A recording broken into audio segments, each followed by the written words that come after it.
Baiklah, di sini saya sudah memegang bambu. Di sini bambunya ukuran 2 meter lebih. Dan di sini kita akan membagi bambu ini menjadi 3 bagian ya. Bagian 1, bagian 2, 3 ya. Kemudian nanti baru kita bersihkan di sini supaya bambunya bersih. Setelah itu baru bisa kita anyam. Setelah kita bagi menjadi 3, ini salah satu contohnya. Ini bagiannya sudah dibagi menjadi 3 bagian. Selanjutnya bambu ini kita belah menjadi 2.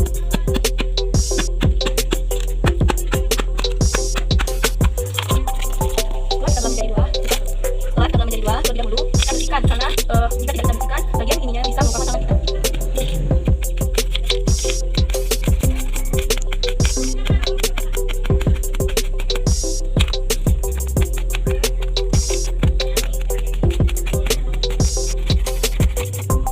Kemudian kita belah lagi menjadi ukuran lebih kecil.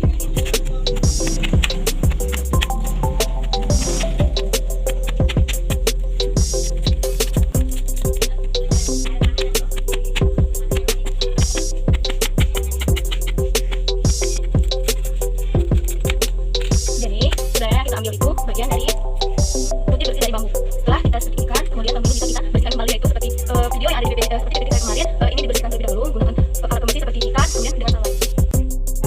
Masih tinggal topik yang tadi, masih kita bersihkan terlebih dahulu juga seperti tadi, karena kita membutuhkan yang untuk seperti ini lumayan banyak supaya bisa dianyam.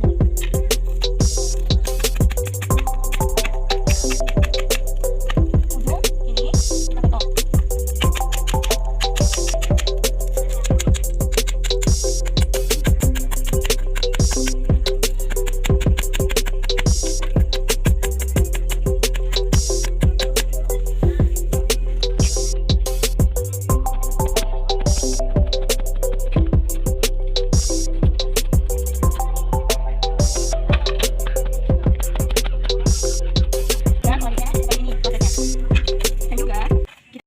Baiklah, setelah kita belah menjadi kecil, selanjutnya kita haluskan dengan menggunakan pisau yang kecil supaya tidak melukai tangan. Kita haluskan supaya bisa kita bersihkan lalu bisa kita anyam.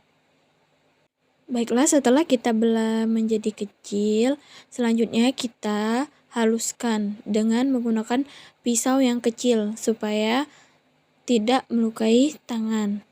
Kita haluskan supaya bisa kita bersihkan lalu bisa kita anyam. Baiklah, setelah kita belah menjadi kecil, selanjutnya kita haluskan dengan menggunakan pisau yang kecil supaya tidak melukai tangan. Kita haluskan supaya bisa kita bersihkan lalu bisa kita anyam.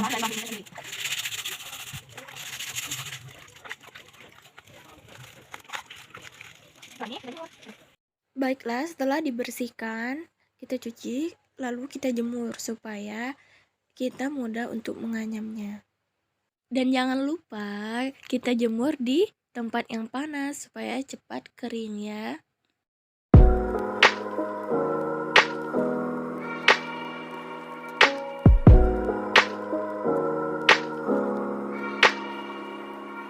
Setelah kita sudah sampai ke teknik menganyam, selanjutnya kita akan membagi menjadi 4 bagian dari bambu ini yang sudah dipotong kecil-kecil.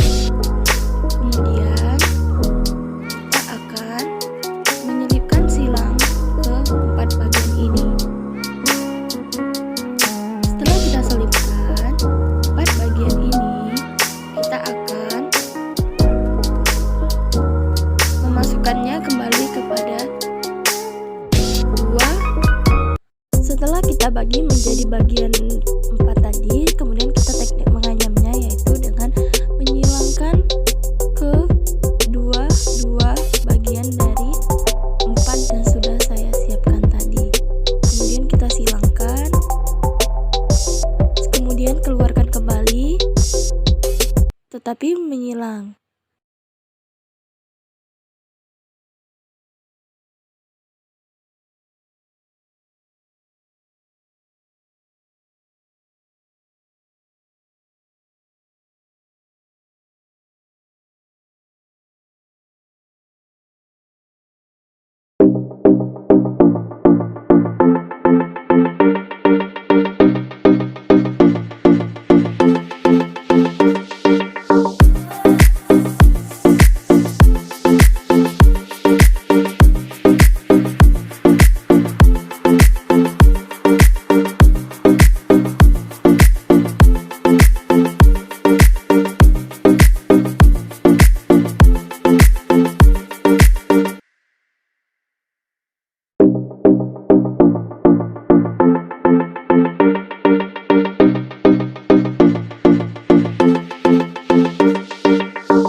Baiklah, masih dalam langkah menganyam tadi.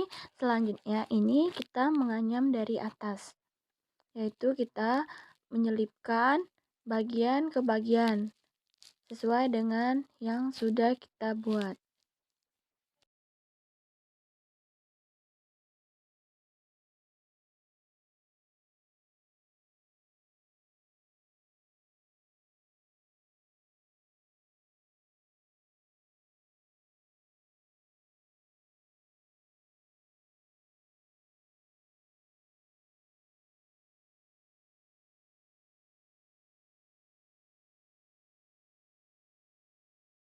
Baiklah, teman-teman, pada bagian ini kita akan memotong sisa dari anyaman kita tadi menggunakan pisau supaya terlihat lebih rapi dan supaya kita menggunakannya aman, tidak tertusuk lagi.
Baiklah, bakul atau sangke ini sudah siap untuk dipakai dan di desa saya bakul atau sangke ini digunakan untuk acara mipis bumbu, yaitu untuk wadah dari sekapur, sirih, dan alat-alat sebagainya yang digunakan oleh orang-orang yang sudah lanjut usia.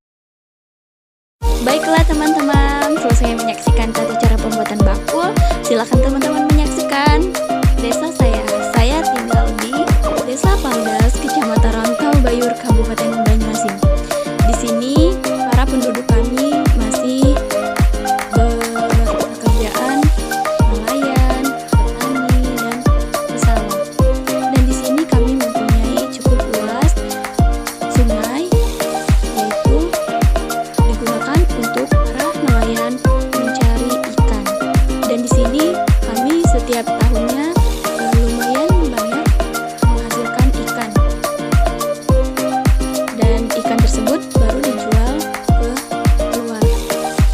Dan di sini juga di desa saya, bakul atau sangke ini digunakan pada acara pernikahan. Bakul atau sangke ini digunakan untuk wadah para orang yang lanjut usia untuk menerima beras, yaitu wadah dari kapur, sirih yang dimakan oleh orang-orang zaman dulu atau orang-orang yang lanjut usia. Dan juga tidak hanya itu, bakul atau sangke ini di desa saya juga digunakan untuk orang-orang pada zaman dahulu untuk mengolah ikan dan juga digunakan untuk mewadahi beras baru dicuci di sungai, itu pada zaman dahulu. Jadi bakul atau sangke ini digunakan atau dibuat dari bambu yang diambil dari kebun, karena di desa saya masih banyak kebun-kebun. Silakan menyaksikan teman-teman keindahan dari desa saya.